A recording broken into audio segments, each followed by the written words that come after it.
Welcome to an episode of Know Before You Buy, the Things We Love and Hate. This is a special episode. This is about a new product that is not yet released.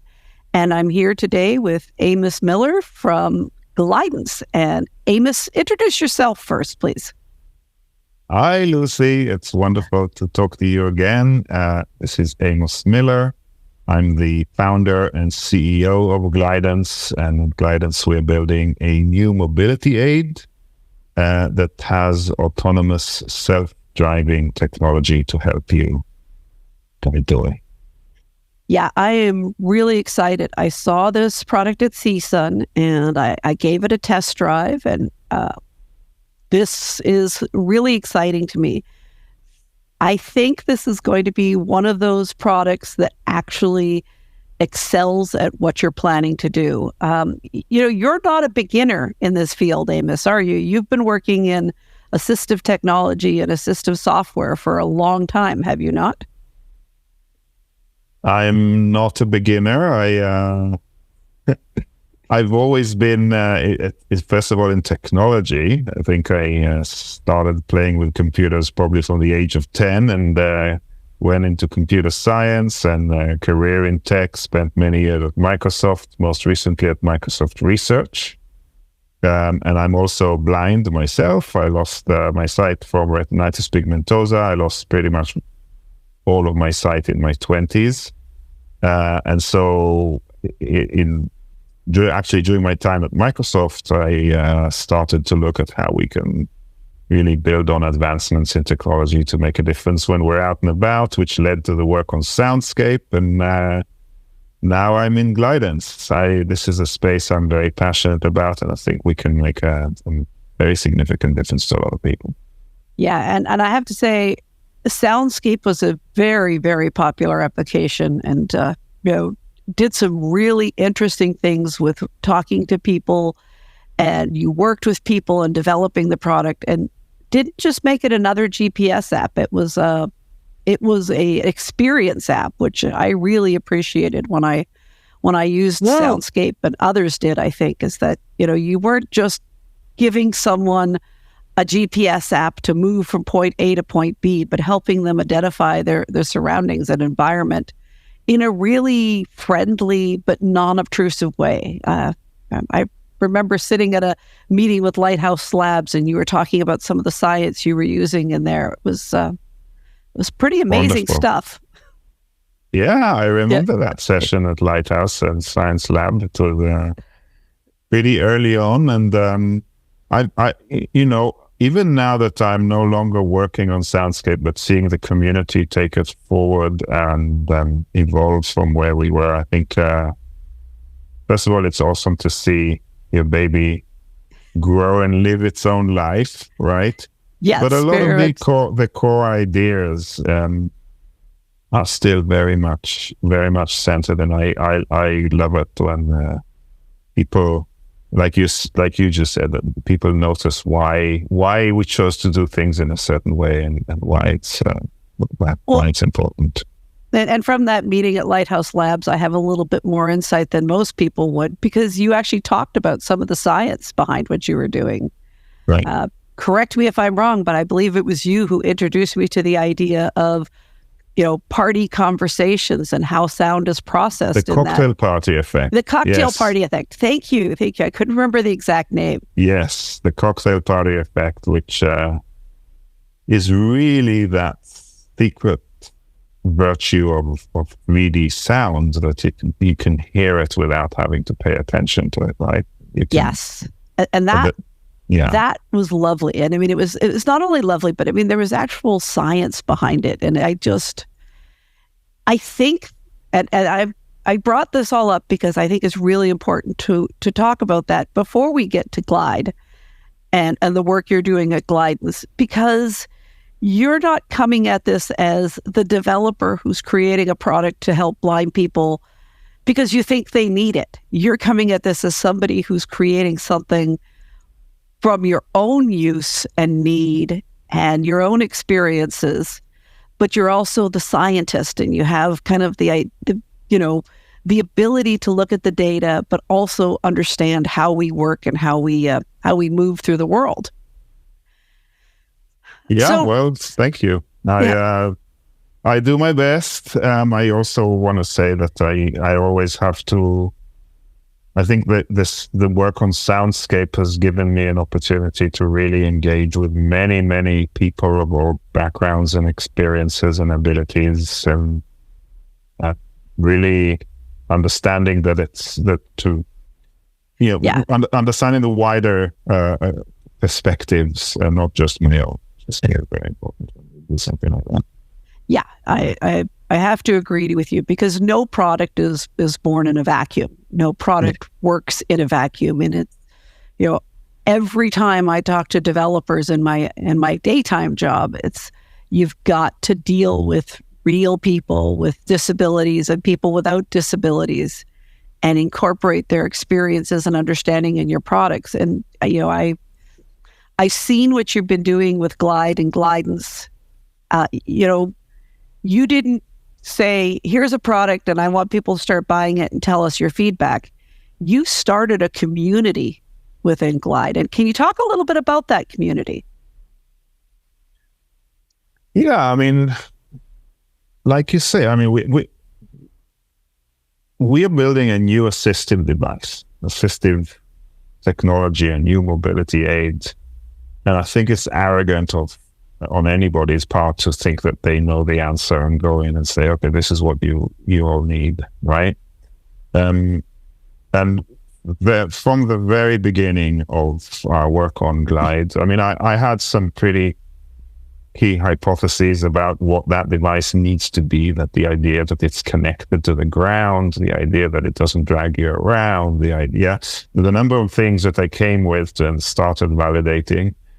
But very quickly, we made a strategic decision to say, okay, we're going to develop this out in the open with the community so that we can not only the feedback, because it's hard to give feedback on something you've never seen, but in many ways, it's the questions that people ask, the challenges that they are concerned about, the considerations that they have when they think about a device like this. All of that is expressing need. It's expressing different way of thinking about things. It's acknowledging the challenges that people have. Sometimes we know that we have guide dogs and canes today, and that's the only option that we have. And so we absolutely pride ourselves in our ability to use a cane and a guide dog. At which point do we pause for a moment and say, okay, but there are still some challenges that I would like to talk about.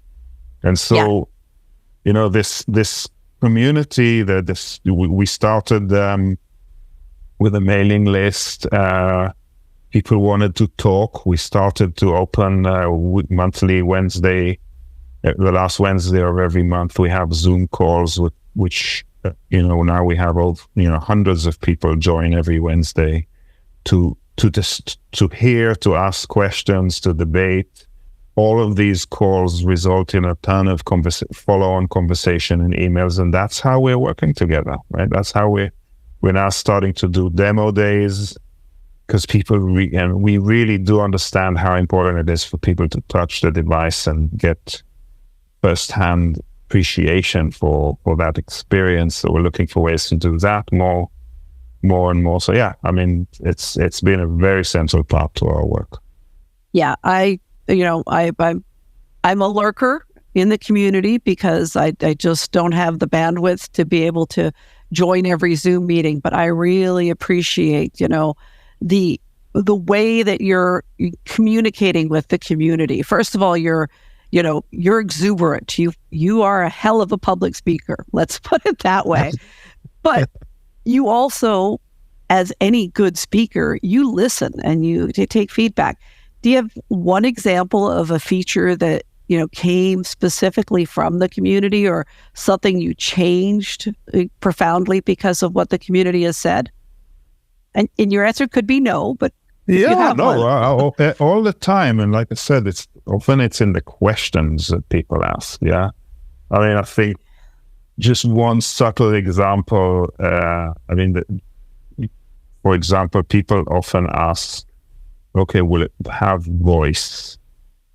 Sure. Will it be able to, will I be able to hear it using my Bluetooth connection? Yep. Sure. And then they pause, and then what's wrong? And they said, well, my Bluetooth headset is already connected to my phone. So am I now going to have to use a different Bluetooth headset for the device? Or, wow, what a great question. Of course you wouldn't want to, like, but you see, that's something that. Yeah. No. I mean, you know what I mean? Like, great question. Small, but will make such a difference if we think about it, and we think about, okay, maybe we take the audio from the phone, from the device through the phone, so that you only wear one headset and you get to hear Glide through your phone headset. And that's fantastic. Yeah, because right? If it was me and I bought a device and I brought it home and I found out that I was going to have to wear 2 separate headsets, or that I would have to listen to my phone normally, but listen to the Glide through a Bluetooth I would probably put it on a shelf and never use it again. But these are the small things that matter. That really do matter. And it's the fact that people raise those questions. And sometimes we think we know where they're coming from with their question, and we say, hold on, do you actually want that or don't want that? Yeah, like and all of a sudden you figure out something that you didn't think about. And so these are the kind of questions, of course, situations that people are wondering about. How would it work, when there's no sidewalk? Will I be able to, do so and so, and different types of, device getting muddy, and like all the things that we have in the snow. Does it work in the snow? Does it work? Well, that's a question we regularly get, and those and it really also helps with prioritization. Yeah, we can't. You got to know what that A set is, that A feature set is, and the A set that will go out on day one, and then what comes after, and how people are going to evolve. It also helps us to understand that there's some people that may struggle with it in the beginning, and we have to be clearer with our communication. For example, there's been a confusion about the extent that the device provides a balance support. And the simple answer is it doesn't. Like, if you lean on Glide, it'll roll away because the wheels are freewheeling. Yeah. I can see it now. I can just see it now. And if anybody is expecting it that they receive Glide and it will guide them and give them gigs and balance support, that's not going to be a good outcome for them or for us, right? So, that's all of those clarifications, and we just it's very incremental, but we are still a year away before we start to ship the device. We have time to address these questions. Exactly. I mean, I can see a year 2 or year 3 of after the product shipping, maybe coming up with a version that's that does address balance, that does address those things, or that's more modular and connects to a roller or things of that nature. Right? Exactly. Yeah. I mean, you're stimulating my thought process of how to invent on this now, and it's been a while since I've been excited about a product and really wanted to get creative about how to use it, and you've done that for me. I mean, it was really interesting to me too to see how quickly you respond to things, because we came back home from CSUN, and the first question that people I described the device to asked was, well, how will you go up and down stairs with it? And you came out with that answer immediately, and it was a good answer. Yeah, because I'm sure it wasn't the first time you'd heard that answer or question, and you had the answer because you'd been thinking about it. Yeah, so, and there's also the other side of it is really bringing folks on the journey with the fact that we are putting in people's hands devices that are not complete products in any shape. Yeah. Like they have wires hanging off them. We have computer banks that are driving them. Like it's still a device and a work in progress. For example, we've had, I think we tripped at CSUN with not being clear enough that the device is still controlled by computers and by us. It's not fully autonomous yet. We're working, I that think caused some I think people who were paying attention to what you said instead of desperately trying to try the device would have got that. You did state it, but you're right. There are people who probably didn't get that. Yeah. We took some lessons from that because, again, we want to make sure that people fully understand what they have in their hand and are able to really provide the feedback from the purest place.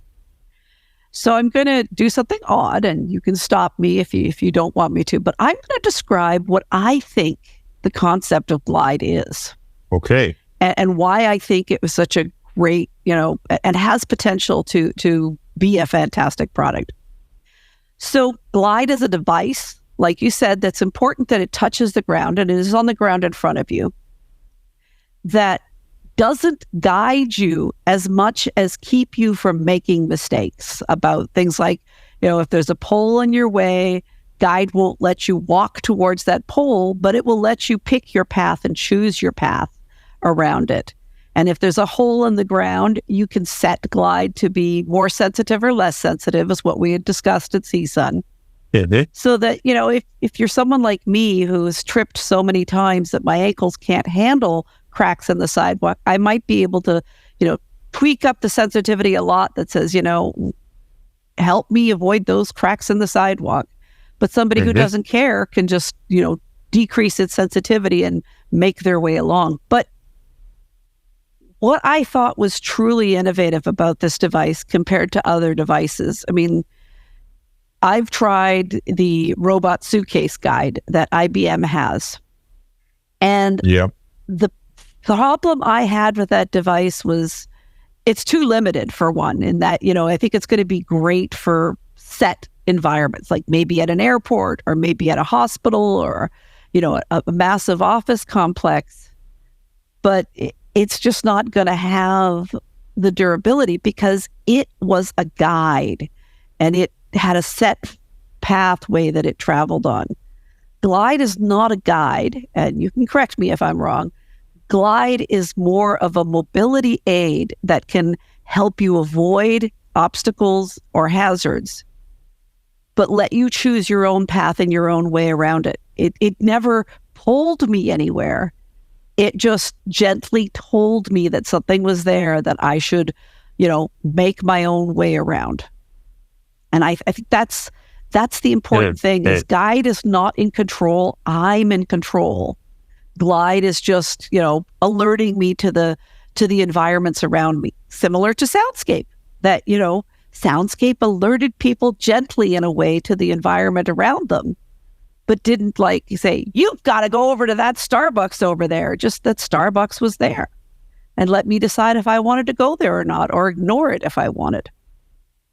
How's that description for you? I love the description. And thank you for putting the emphasis on that. It's it is a combination, right? I mean, it does leave all the agency with you as a user, but it also has some of its own initiative, which is somewhat different to Soundscape, that Soundscape had no initiative. Yes, exactly. Yeah, Soundscape only informed you, and now we are giving you something. So the way I often describe it is that it is first and foremost a tool, and you have to learn how to use the tool. Yeah. Yes. It's a tool that has some initiative and has some smarts to it. So it's not like a hammer. Yep. It's a what would a self-guided hammer be, right? You aim at the nail and you hammer, and it will break if your finger is there, right? So it has some initiative. It will maybe steer you to the nail, and if you come at it too fast and you're going to miss the nail, it's going to. I don't like. It really is a tool. Like, I can shoreline with Glide even though I'm 3 meters away from the wall, because I can kind of try to walk a little bit at an angle, and I can feel that Glide is resisting it, and I'm really working the tool. It gives you the ability to feel it. Exactly. But differently from touching the wall with a cane, and definitely different from a dog, because I can't force the dog to walk to the wall and have the dog resist the wall. Like, it's a different kind of tool, and I'm really excited when we do get to beta and people start to use it on a daily basis, to see how they're starting to use Glide as a tool and switch between its capabilities to deal with different situations. Yeah, I mean, I am too. I'm really thrilled about that idea. But then I would also add that for the people who are further, are less as far along in their mobility capabilities, who need Glide to be more directive, to say, I'm walking towards a door that I might be familiar with, but I can't really find it. Please take me there. Like, guide me all the way there. The tool does have those enhanced abilities, right, of guiding you towards line of sight targets. You would be able to record a route and have Glide guide you on that route, or at least to key waypoints along that route, so that you reduce some of the need to memorize every step of the way until you do. So that's where I think there is a really interesting continuum there, or spectrum of ability that we will see. That'll be a lot of fun to play with that. Like, getting a sighted person to record a route and then being able to follow it. How many times have you moved to a new location and had to get somebody to help you find the route? Where this will change that to a one-time walkthrough with I think Glide. so. I think that's, and especially, for learning new routes, for people who, maybe have recently lost their sight and are just wanting to get back on the routes that they've been on and are not comfortable on. Yeah, but even when it's guiding you on a route, and the comparison to the suitcase experience, right? Even when it's guiding you on a route, you are still the one who's pushing it forward. You're still dealing with the obstacles and things along the way. You can still choose whether you want to walk on the left or the right of the path. You're still in control. Exactly. Of that whole experience, and that's exactly. And the suitcase stays precisely in the center of the path every time, even if that might not be the optimal route that day. Yeah, when I tried it again, I deliberately slowed down a bit to see what it will do, and it nearly flipped over backwards because it kept on its speed, right? And I slowed down to see what it will do. And I didn't think of doing that when I did it, but I anticipated turns, and it got very unhappy when I tried to anticipate a turn. And I think that's key. I mean, that resistance that Glide provides when you're trying to make it go in a way, it's we call it intelligent disobedience with our dogs. What do we call it when it's a machine? Smart disobedience, I guess. It disobeys. It disobeys you. That's right. I could see myself using Glide and a dog, because there are things my dog cannot do. My dog cannot pick up those cracks in the sidewalk. I mean, I have to tell you, when I was going through my evaluation for my new dog that I was going to get, the instructor missed the crack in the sidewalk while I was walking with her. I wasn't even with a dog at the time, and she missed the crack, and I fell while I was on my evaluation walk.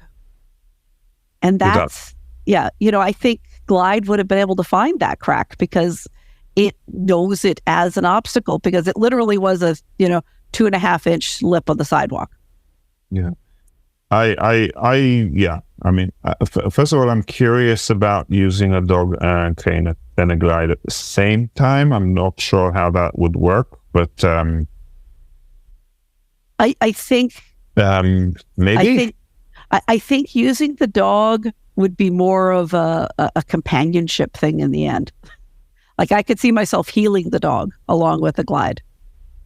Yeah, maybe switching to the dog when you need the dog to do something that Glide isn't doing yet, or exactly. Yeah. I mean,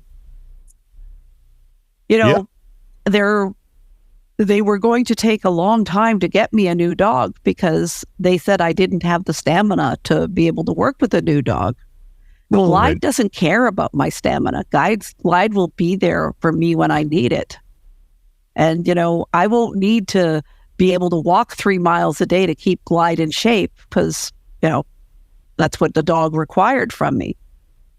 What's your thought about how Glide sort of makes its way into our options as mobility aids? I mean, people often ask me, is it going to replace the guide dog? And I really don't think that. I don't think about it in these terms. And the main reason I don't think about it in these terms is because you and I know that it's only a tiny proportion of the blind people who actually have the benefit of a guide dog. Yes. I see people that are unwilling to have dogs for reasons to now have another option, which is really key. People who have allergies or family members that have allergies. Or, I mean, let's face it, there are people with religious objections to having animals. They can now have a Glide to help them. But for me, having a dog, it's actually part of my work. As I do my evangelism work and I walk into a room of new developers, walking in with a dog in front of me, it immediately changes the atmosphere in the room. I agree. And I 100% agree. And, I'm a social person, and having a dog is a social thing. And I think it helps me so much. So, people are going to like that cool tool I'm walking with when I'm walking with a Glide, but they're not going to get warm and fuzzies about it. They're going to get nerdies and maybe, sneak looks at it and take pictures of it, but it's not or jump in front of it to see, exactly, which we've seen people do. Exactly. I mean, that's when we demonstrated it at CES.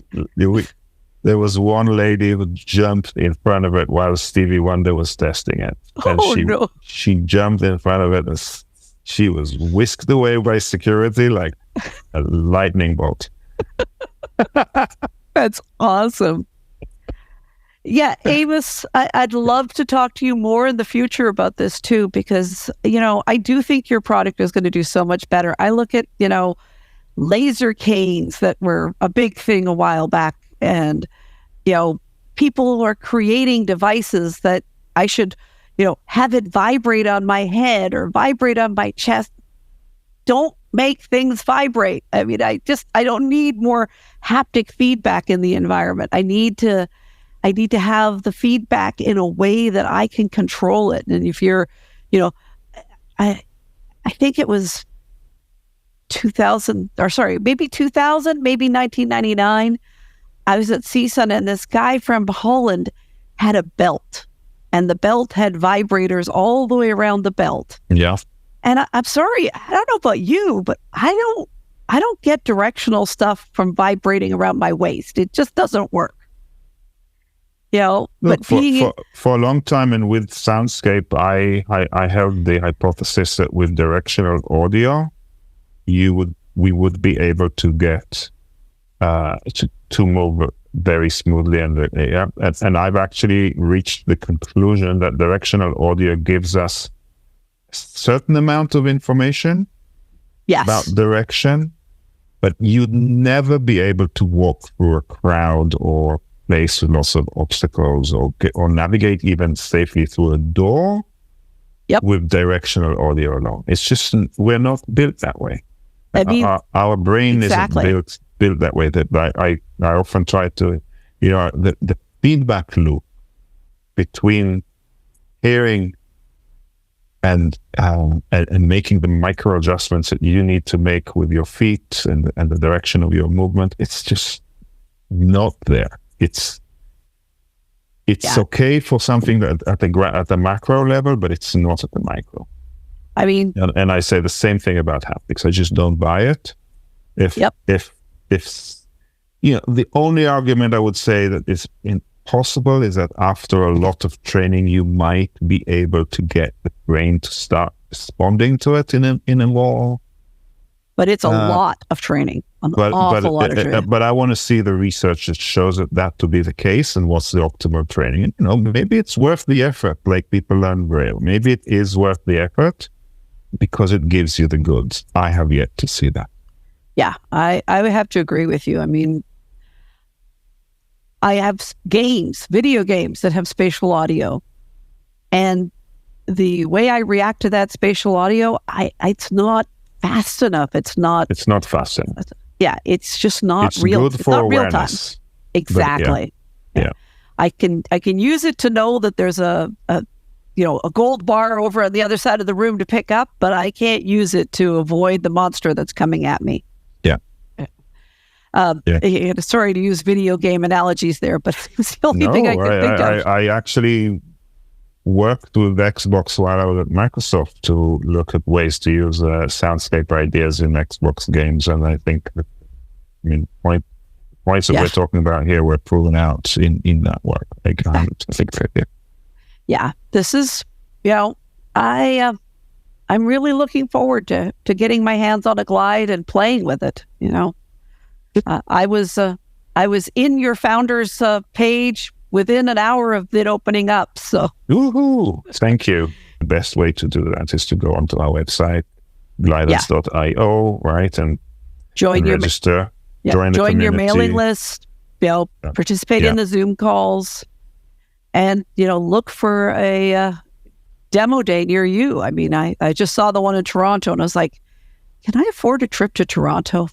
But no, I can wait. I had my demo at CSUN, and I'm excited to see I would say we have really cool demos. We had an amazing demo day at the Helen Keller Services Center in New York. Person can make a decision, and the tool will tell them if that decision is the right one or not, but not force its opinion on you. Yeah, I like it. Well, Amos, thank you. I really enjoyed this conversation.